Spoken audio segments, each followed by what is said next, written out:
I would definitely consider space food as its own cuisine. On Earth, a cuisine is created when people from a region use generations of wisdom to flavor, to prepare, and preserve the food. And because of unique challenges we're facing for space food, like we need to meet the safety standard, we need to meet the nutritional standard, and the food need to be able to work with a microgravity environment, I think we formed our own cuisine.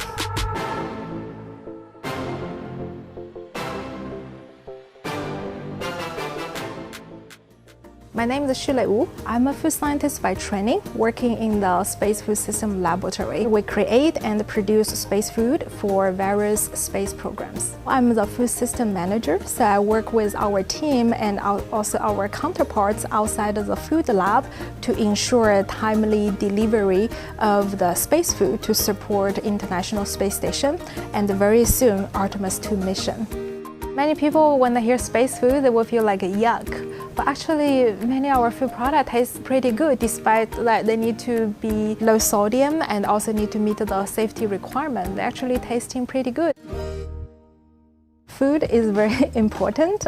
Food will provide the nutrition astronauts would need for their health and performance. Food also provides a critical mental well-being to our crew members, because even on ground we gathered, we celebrate with the food. That's even so when they're so far away from home. Because they're so far away from home, that's why it's very important to send the food that will be shelf stable for a long time. On the International Space Station standard menu, there are over 200 different food and beverage items that we supply. We do provide a crew food session training to crew members. Once they are assigned for a flight, they will come in to try all the food that we provide on the standard menu. We're trying to make this easy for crew members, so we break into 10 different categories. So in those categories, we have breakfast, where they can find scrambled egg, where they can find granola and blueberry, where they can find their old cereal. And then for lunch and dinner, then we break down to like vegetable and soup, meat and fish, side dishes, and then we also have snack and a dessert for crew member to choose as well.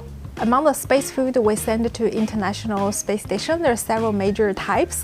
The first type, those green pouches, those are thermostabilized food. They're just like the canned food you can find in grocery store. This type of food utilize high heat to make the product sterile so that they do not require refrigeration or freezing. They can heat up or eat as is by just opening the pouch. The other type of food we send out, this is a freeze-dried product. Freeze-drying is a process to remove most of the water out of the food. By removing the water out of the food, the weight becomes super light. And once crew member add water back before consumption, that will reconstitute and represent the texture of this product again. So the food we provide right now to our astronauts, we consider as ready to eat.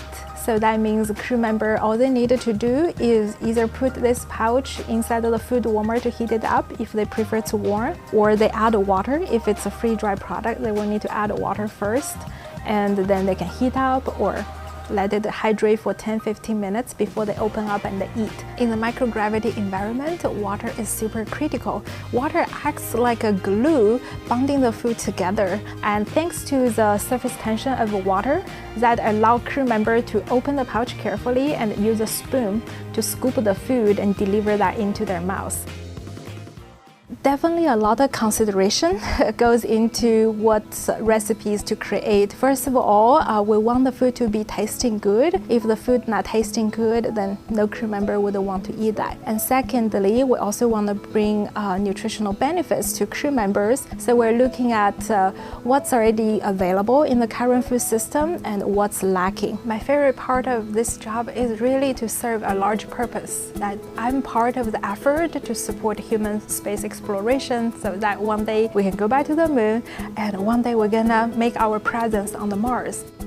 As we're preparing for those longer exploration missions, we're in the process to evaluate the shelf life because for the longer exploration mission, it needs longer shelf life. Right now for International Space Station, we're targeting 3-year shelf life. For Mars mission, we're targeting 5 to 7 years shelf life. So our food scientists are working to see what approach we can put in to ensure the food will still be good and nutritious 5-7 years after.